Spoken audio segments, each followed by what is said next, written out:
All right, Jesse, I want to be courteous of your time. So whenever you're ready. All right. Welcome everyone. And I'm here to talk about the ICANHELP curriculum. Little background information about me. I'm a middle school health and leadership teacher, and then I teach one period of a class called digital citizenship. It's a part of our elective wheel. So the way it works at my school is we teach, I teach in the context of a 1/4 class, and all of our sixth graders cycle through this wheel throughout the year. So we're able to get to every one of our sixth grade students over the course of a year, if by condensing it into 1/4 of a curriculum. Let's see, there we go. So the Digital for Good mission is up here on the screen. I'm not going to actually read it all to you, but notice the focus on celebrating innovation and using digital for good, empowering students to be change makers, and of course, giving students the information and skills to be safe and promote safety online.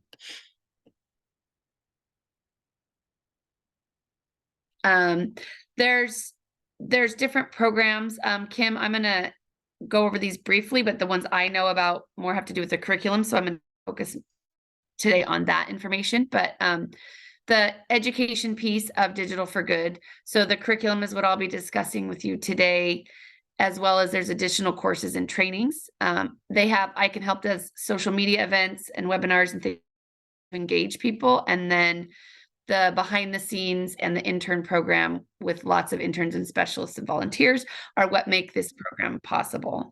And you can see how many students have been impacted and how many students are officially trained and use digital for good. Anything you want to jump in about those other programs, Kim? Okay.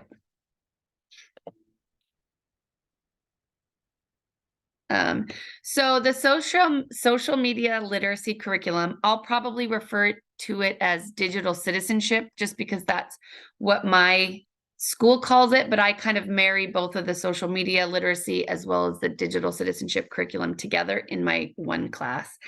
And Kim will give you more information about the actual options and program at the end. Also, if you have any questions or anything, don't hesitate to stop or just jump in. So here's an example of, there's lots of activities built into the curriculum, and I use it in the course of my class is sixth graders. So some of them are newer to social media or don't even have social media yet. And for us, it's a really perfect jump off point because it's early in their social, there's enough limited knowledge about social media. And some of the sixth graders are on social media, but some of them are not yet. And our school does not allow students to use phones in class. So there's a lot of activities where, take out your phone and do this, and we just modify it to go home and look at this on your phone, things like that. But you can use, the kids really, it is very relevant and uses a lot of things that they are doing right here and now on social media. So here's an example of an activity,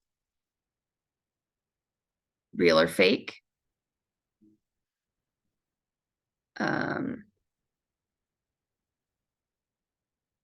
Okay, sorry, let me go. Let me see. Sorry, I skipped ahead, but I'm going to show you a couple ways that I use this curriculum. If you could just give me a second to switch my screen really quickly. I'm back to being a Zoom rookie after all these years off of it. Please hold. Okay. One of the ways I use the curriculum that is the most effective is it's formatted in units, but I have a lot of flexibility, and because of oops, I thought I had that window open, pardon me. Because of the way that the curriculum's packaged online, you can, there we go.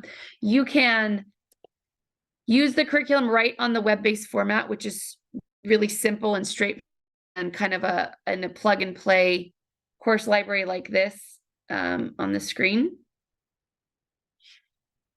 And then what I've done for my school, we use Schoology as our online portal for our students. So I take some of these different slideshows and download them on Google, and then just take the sections and make assignments out of each one if it's something that the kids have to complete on their own. So, excuse me. For example, these are part of the main lessons of the digital citizenship curriculum, and they can be done in PDF format, or I've taken some of them and put them in individual slideshows or Google Slides so that I can assign them to my students, as well as projecting them or using them in the classroom. For an example, here's an older version. It's not their newest format, but for example, I will use this lesson on impact and outreach. There's a lot of great videos and activities, but the main purpose of this unit is to really give them a good, solid understanding of definitions and different laws. And this sparks a lot of great conversation. So we break it up over a couple of days. And if it loads, I can show you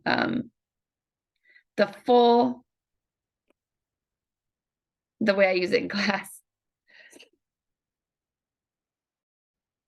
Sorry, give it just a second. Of course, this is a minute's not loading.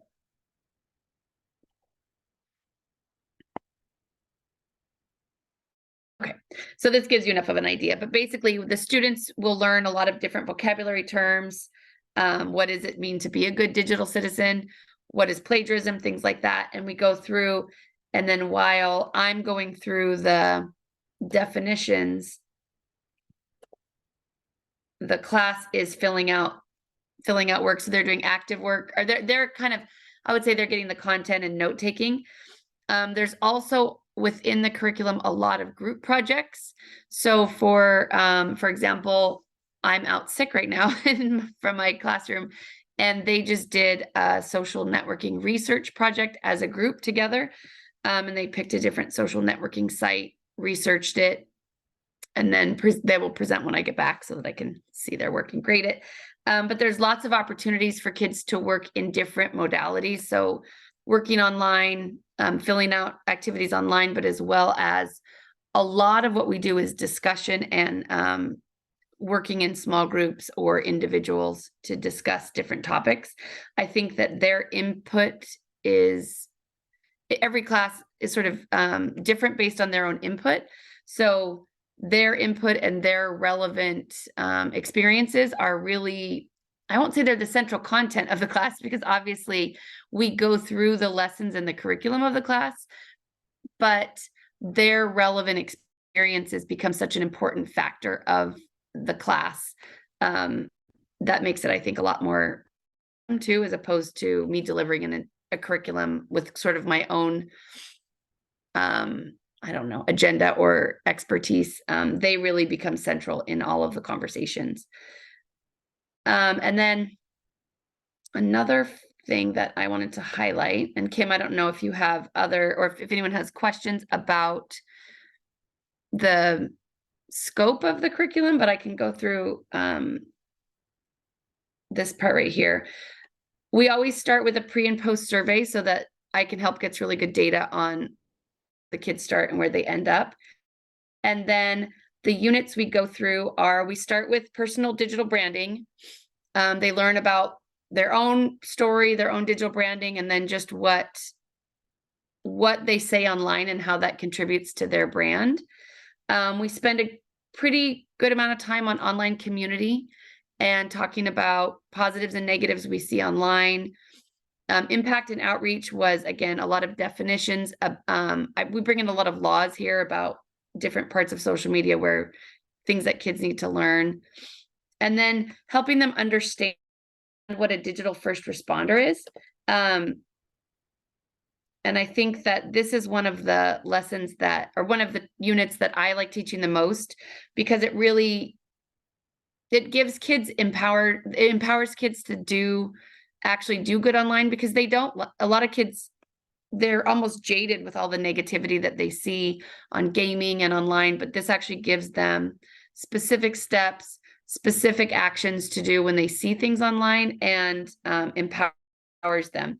So I'm just going to show you a list of some of the lessons that they could do as a digital first responder, just giving them the background information of what it means. And then there's all these different lessons and activities to be a good digital first responder. One of the ones that we end a lot of discussion on is helpful or harmful, and scenarios. What is this person's intentions for this action? Why would a person, it'll give different online scenarios of somebody doing something online that was maybe not advised or not wise to do. And the students will first discuss the action, the activity, and then, I'm sorry, the thing the person did, and then discuss, what do you suppose their motivation was? Why would a person choose to do this? And I think those are some of the questions and conversations that are a lot more real to kids, because often as adults, we come at children, here's what you should do and here's what you shouldn't do. And, they know how to answer the right way for the adult. Oh, I would never say anything online. But this conversation, I think, is a lot more real and honest, and the kids can look at motivations of why do kids set up fake Facebook accounts or fake Instagram accounts to keep it from their parents. What is their motivation and what are the consequences? Now, I have really innocent sixth graders sometimes, so they go really extreme with consequences, and it's kind of funny, but giving them real information. And so if you just kind of scan through some of these, this is a great example. One of the activities I love the most that leads to really authentic conversation between our students. And for those kind of innocent, naive students, it also gives them some skills and information to prepare themselves if they don't have social media. But what will they do if they are faced with any of these decisions? So that's a great example right there of an online activity that we like a lot. Some more independent activities that students do. A good digital citizen is another one that we do a lot, where after they've gone through this information, they kind of create a good digital citizen. And I will show you in, 30 internet seconds, whenever this is ready. My internet can't handle Zoom and screen sharing apparently today.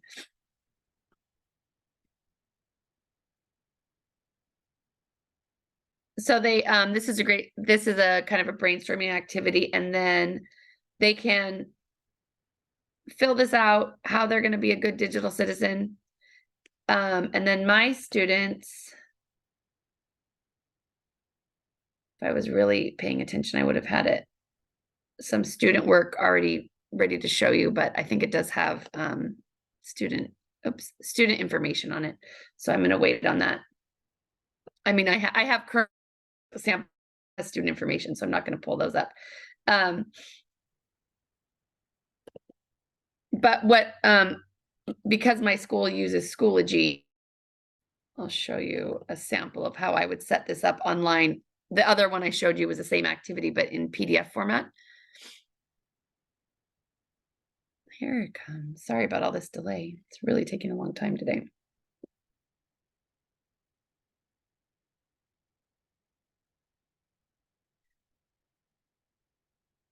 But because the option of using the curriculum online and just displaying it from the ICANHELP website, or you can go right to each one and use a Google slide. So for example, I just took the 2 pages of the Google slide, and then the students get to have creative license to show what a good digital citizen is. Oh, I'm bummed I don't have student work that's not named, because they're really creative with this, and they'll list their 10 things that they would do to be a good digital citizen, but also make really creative online images as well.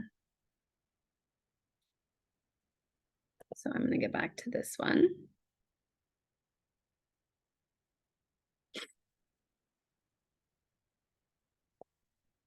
Oops.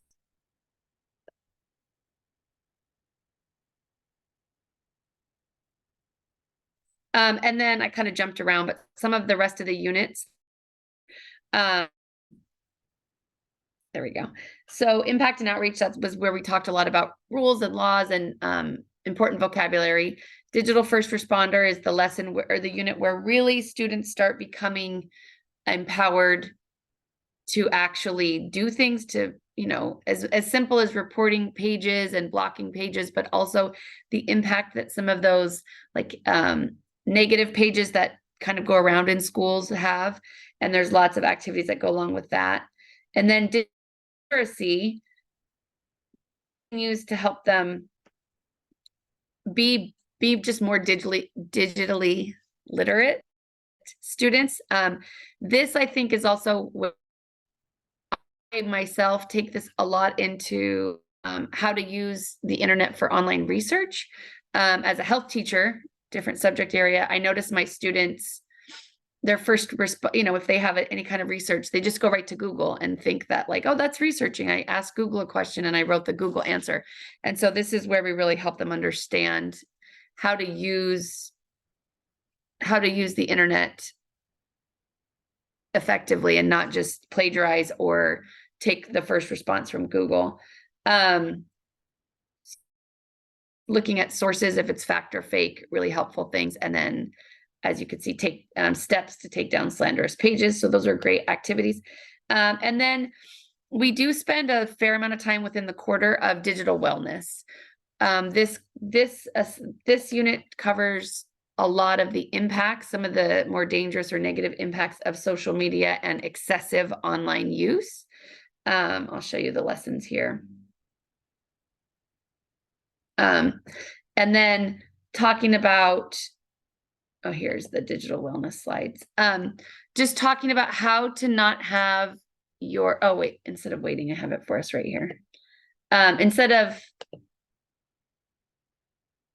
being controlled by your device, having ways that your device, to control your own device. Talking about some of the, I think this is the older version. I don't have the current one, sorry, downloaded. I thought that's what I had open. I'll go to this.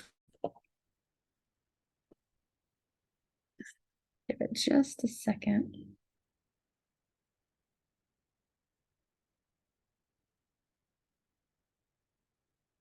But again, the flexibility of the Google Slides really makes this, first of all, very simple to use, but also customizable.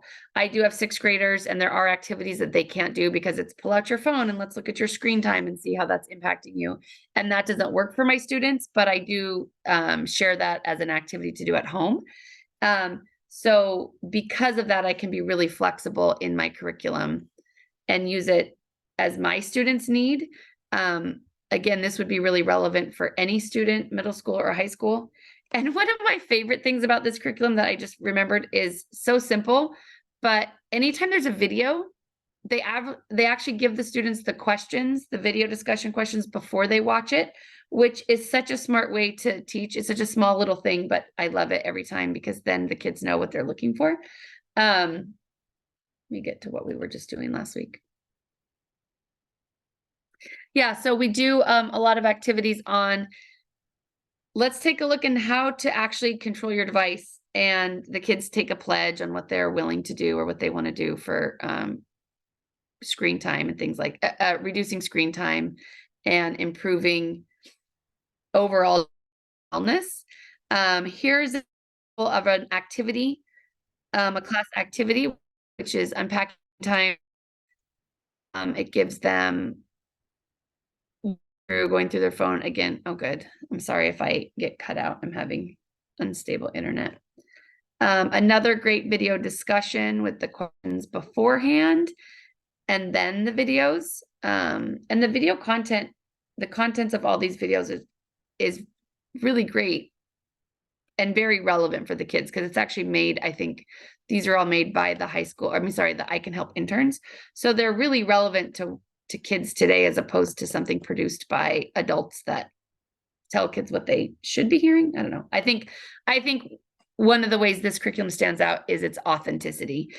And as a health teacher who, again, we teach kids what you should and shouldn't do all the time, they really can tell when they're being kind of talked at, as opposed to really involved in real authentic discussions. So I think that that's one of the things I really like about this curriculum is it does have a lot more authenticity because it comes from people their age, some of the videos and the content.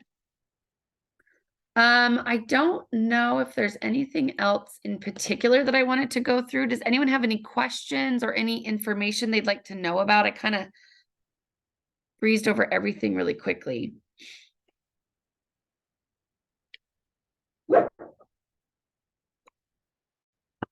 Not you. You're not invited. I don't see anything on the chat and I don't hear from anyone. So if anyone does, definitely let me know. Or obviously Kim. Oh, a parent use it? That's a great question. Kim, do you have, this is a school purchase curriculum. So do you have a response of how? Yeah, so I mean, this is a curriculum. So this is meant to be for either a quarter long or a semester long. Paul, what we have for parents is we're actually just updated our parent presentation, so that's all in there. And that's a different course. So it's an actual video course for parents, and it's a 10 module, like small little videos. And then some people are actually using it for restorative justice. So if a kid gets in trouble, then they're kind of getting them to do a restorative justice where they have to go watch that course. This one I wanted you guys to see because this really is our class course. So this one is, we want to get it out now because we know it takes board policy to be able to come implement this. So Jesse's school has been doing it. Man, has it been, what, this 3 years? 3 years? Yeah. Yeah. And it's funny because our 7th graders missed this curriculum because of scheduling last year. And of our issues on campus with social media, our 7th grade class is definitely the most, we have the most trouble with 7th graders who didn't have, our 6th graders are doing pretty well and our 8th graders are doing well. So it's pretty anecdotal data, but we definitely feel the impact of those 7th graders not having had this course on our campus. And I think what's neat is Jesse's using this mainly for 6th graders, but the same curriculum is actually being used for freshmen and sophomore, because how we create this curriculum, it is made with students for students. Each of the lessons, because the discussion questions are really evergreen, it doesn't matter how old they are, that it's easy to be able to kind of implement it in either way. I have one school district who is using it for, they're having 6th, 7th, and 8th graders use this curriculum this year.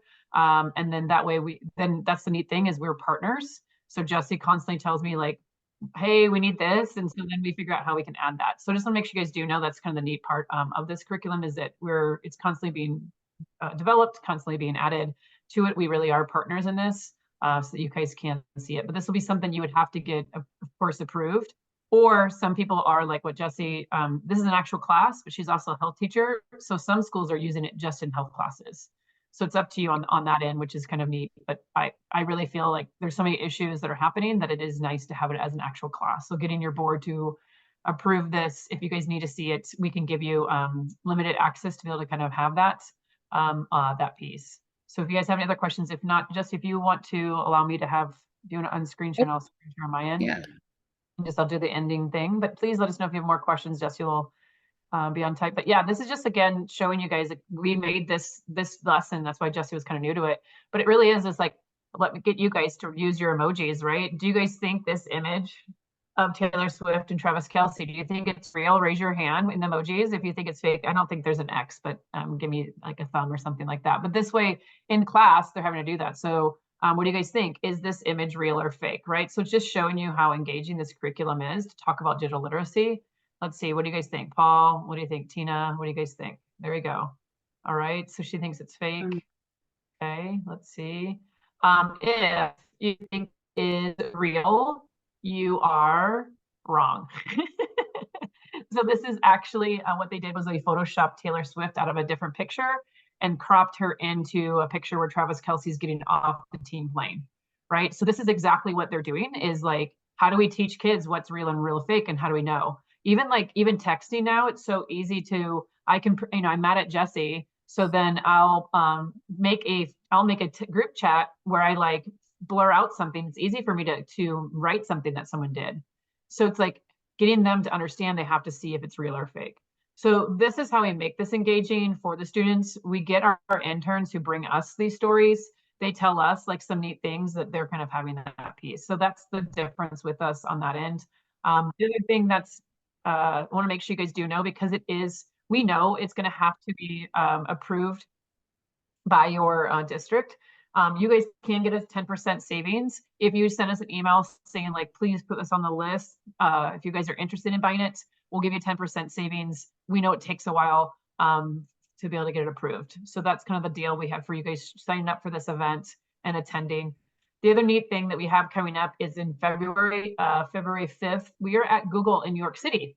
So if anybody's interested, we have spots open if anybody wants to come and bring students, or it does get live streamed out. And one of the things I have asked Google to do is to do a spotlight. They'll do what we call the Power Hour, where we focus on our student winners who have done really cool projects, so students can see students using it, because it just shows like why we need to support these students and back them and not be, you know, mean online, and it gets them to, you know, buy into it. But then in between that, there'll be like a YouTube influencer or a Broadway performer. There'll be different people who kind of go in. And then later on in the day, I've asked Google to do at least a 20-minute segment of misinformation with the elections coming up on, you know, how do you know if it's misinformation on that end? So really pushing that out to history classes, especially, you know, high school classes, getting it out to the government classes that they watch that, you know, 20-minute segment about misinformation. So those are two big events that we'll push out as well. But again, I'm so glad you guys are here, learning it from the expert of who's actually doing it on a regular basis. She has it where it's a quarter system where all sixth graders see the class. So they're all getting that information in a quarter.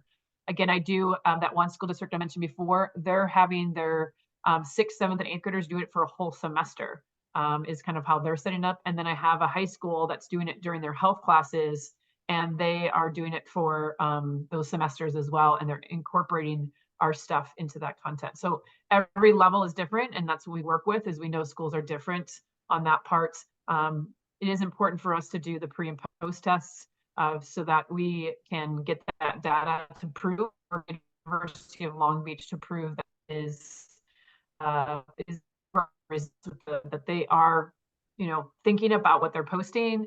They're reporting things more after they use our curriculum. They are letting adults know, because 49% of students do not turn to adults for help because of snitches get stitches kind of mentality. Also that they're afraid the devices are going to take away. A lot of schools are going to no device policy. So because of those things, they don't want to let adults know. So we're getting them to realize like, yes, we do need your help. So these are what we're proven with our curriculum, that they're doing that because they see how authentic and real we are, and that they see we are working with students, that we're working with educators, right? We're even working with the tech companies to be able to have those conversations. If you missed it, we did have an event with Snapchat last week about sextortion. And we have, like I said, we have more things coming up with other cool organizations that are doing amazing work to keep our students safe. I'm telling you, we need help getting the parents, like Paul mentioned. Parents need to get involved, so that the parent course will be coming out, the updated one, to kind of push that out. But and Kim, there was a question about what different states are using your curriculum so far? Oh, great question. So we are based out of California, is where we started. And then the next state is Missouri. Missouri, we got teamed up with Missouri's mental health, Missouri school board safety team, and now I'm doing Missouri's trauma organization. So Missouri is another big one because we've gotten connected with all of them. New York, because of Aaron Judge for the Yankees, and so we're servicing a lot of their schools now out there. Oregon is another big one that was one of our first originators. Nevada is getting a lot of our stuff as well. And we just keep expanding. We've been to Kentucky. We've been to quite a few states. It's like we were just in Pennsylvania for the first time. It's one of those things when once one school gets us, it goes out. I'm sorry, Minnesota and Wisconsin, we serviced a lot last year. We kind of target certain locations on that end. Oh, Ohio, we've been out to Ohio in a lot of areas because, again, we got connected. Ohio was interesting because that was their, who paid for them was for addiction, right? Instead of it being for drugs and alcohol, because cell phones are an addiction, they were able to classify it underneath that. So let us know if you guys have, I'll stop sharing and I'll stop the recording if you guys have anything. If not, like I said, you guys will get a discount if you guys for showing up. If you're interested in this, if you want